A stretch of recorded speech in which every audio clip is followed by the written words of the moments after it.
All right, I wanted to talk about zooms versus primes today. This is what I use for focusing, by the way. I'm shooting at f8, and I'm actually shooting with a lens that is kind of sort of the subject matter of this video. So I think that zooms versus primes is like a big subject, for filmmakers, right? I mean, I think if you're a photographer, obviously prime lenses are better, and I think the only difference really is, I shouldn't even say obviously, I should say aesthetically they can be better, because every lens has a different look to it. Every lens has its own personality.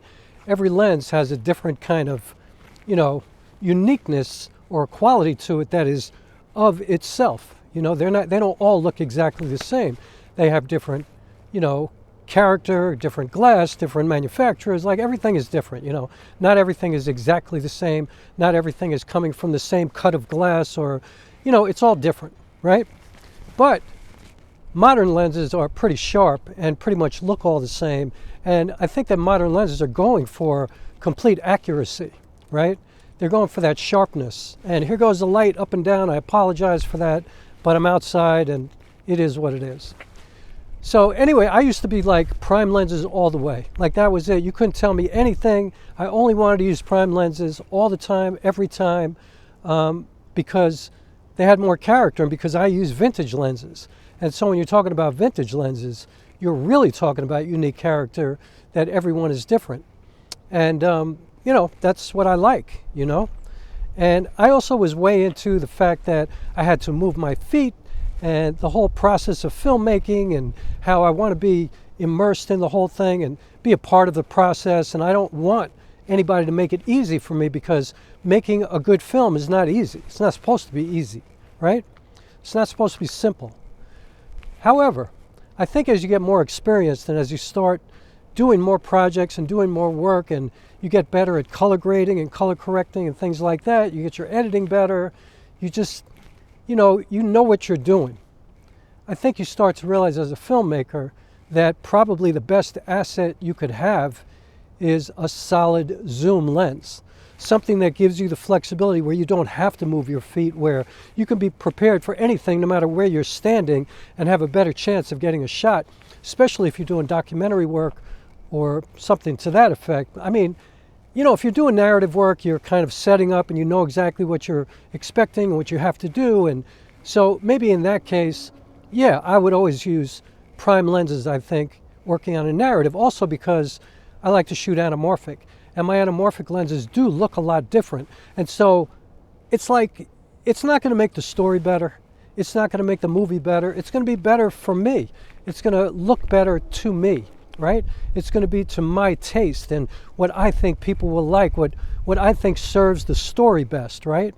It's really, when you're shooting, it's what you like, because if you know what you're doing, it's going to look good no matter what you use, even if you were using a standard 24 to 70 or 28 to 70, or in this case, the 20 to 60. Like, I got a lens on my camera right now that cost me $250. And it's the Panasonic 20 to 60 kit lens. It's f3.5 to 5.6. So it's not the best, greatest. I mean, obviously, if I want a completely blurred out background, I want to have more flexibility with my aperture, then yeah, I got to get a prime lens that's faster. I have like a 50 millimeter f1.4 vintage lens, and so I can always go to that if I really need it. But, frankly, how often do you really need that?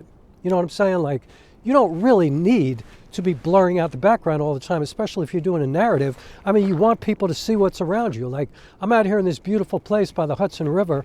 You could see these two bridges. Like, why would I want to blur them out completely, I mean, unless I'm in the middle of a narrative and I'm trying to make a point, and I'm trying to make you only pay attention to what I'm saying, then yeah, but I think using a zoom lens is so much more convenient, And again, once you know what you're doing, there's no drop-off in the quality of telling your story, of, making a film, getting your point across, communicating, making somebody feel something, And what's interesting, too, is that, some of my favorite filmmakers on YouTube, they run around with zoom lenses all the time. I actually watched a video the other day with Mark Bone and Gerald Undone doing a overrated and underrated kind of video. And they talked about zoom lenses, and Mark Bone immediately said prime lenses are overrated. And I'm like, wait a minute.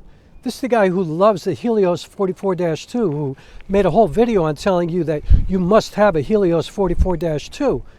But when it comes down to it, he runs around with a zoom lens because, like he said, he doesn't want to have to move his feet. Sometimes he needs to punch in, sometimes he needs to pull out. Like, that's more convenient with a zoom lens. No jokes on the pull-out thing, okay? This is a family show. Well, actually, it's not a family show with me because I do have a potty mouth, but yeah, don't make that joke. And you know, it's the same thing with like Danny Gevirtz, another one of my favorites, you know. He said many, many times in a lot of his videos that he shoots everything with a 24-70, f2.8. And so you can't question the image quality on either of those guys' videos. You know, they're brilliant. You know, they're beautiful. They look amazing. It's because they know what they're doing. They're either editing it themselves or they have an editor who knows what he or she is doing. And so I'm here to say that I've completely changed my mind, you know. Like, I find that I never want to take the 20-60 off my camera.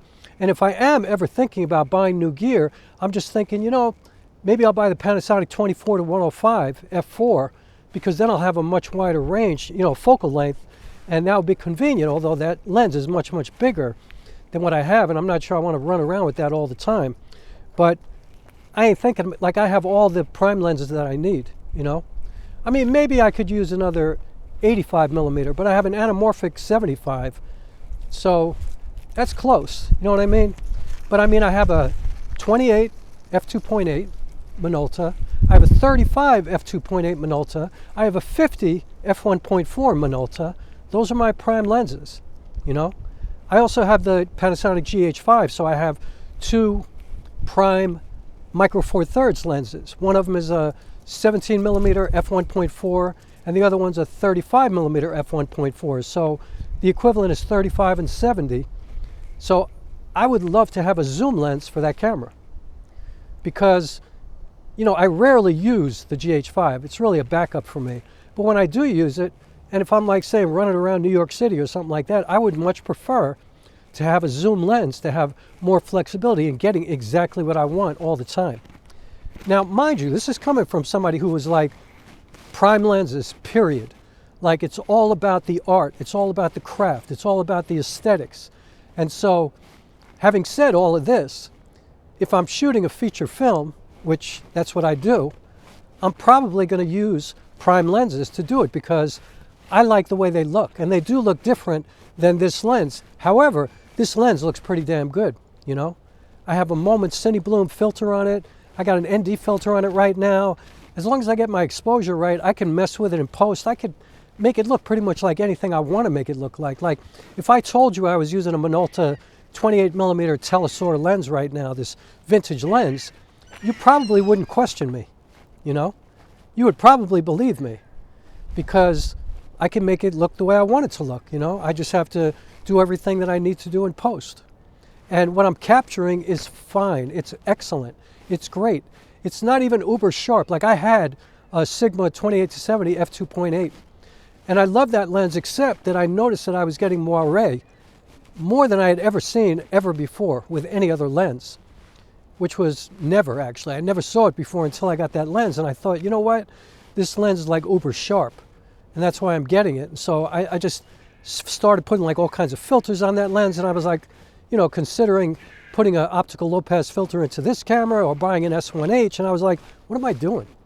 Just get rid of the lens and, you know, get a 20-60 in case you ever need a zoom lens, because at the time I was still all prime, and so I didn't mind selling the 28-70.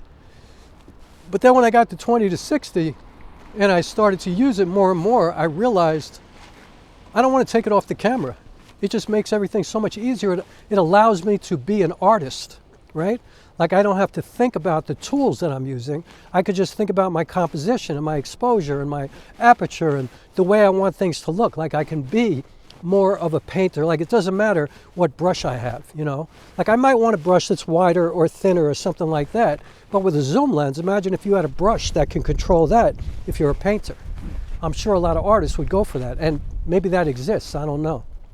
But I'm not saying anything bad about primes, obviously. I love prime lenses. And I love my anamorphic lenses. They're incredible. You know, and when I do shoot, you know, when I shoot features, I use my prime lenses.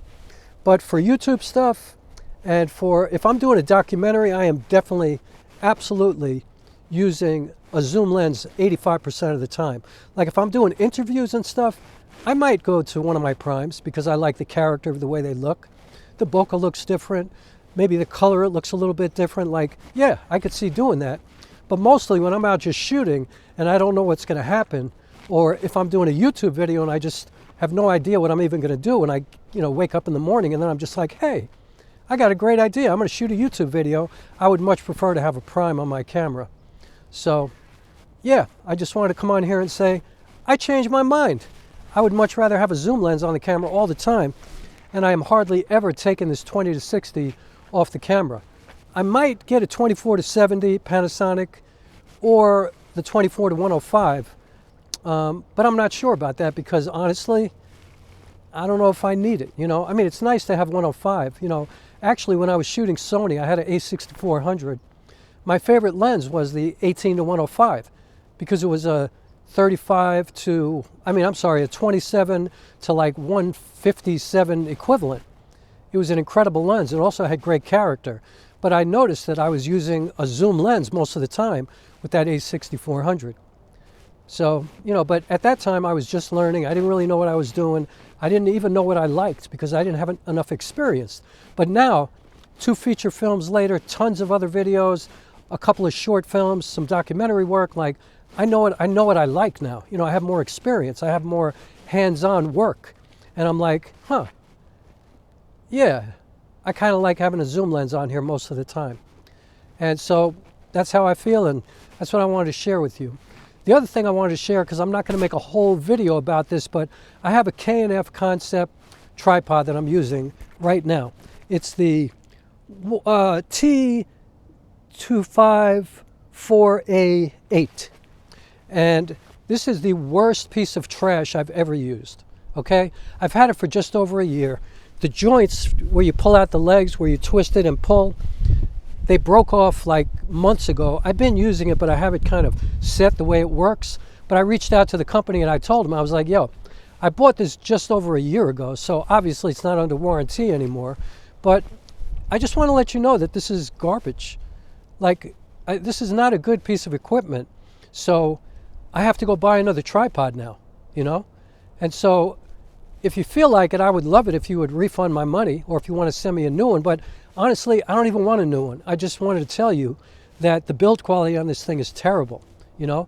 And they actually responded to me and said, we can send you a replacement part. It'll cost you $5 for the little twisty thing. And I'm like, no thanks. I just told you the problem is not the little twisty thing. It's the way the twisty thing is built, and the way the long leg goes into the twisty thing, and whatever glue they use, it's just garbage, you know? And so I'm telling you this to tell you, beware, like caveat emptor. When you watch some of these YouTube videos of people telling you about things, I'm not going to call out the YouTuber, but it was a woman who I was watching who highly recommended this, who said it was the best tripod she had ever used. It was solid, it could withstand anything, and so I needed a tripod because I've been running around with a crappy little $30 plastic tripod when I go out. And to be honest with you, that tripod has like withstood the test of time and weather and all kinds of craziness. I spent $28 on that tripod. It's a little plastic tripod, okay?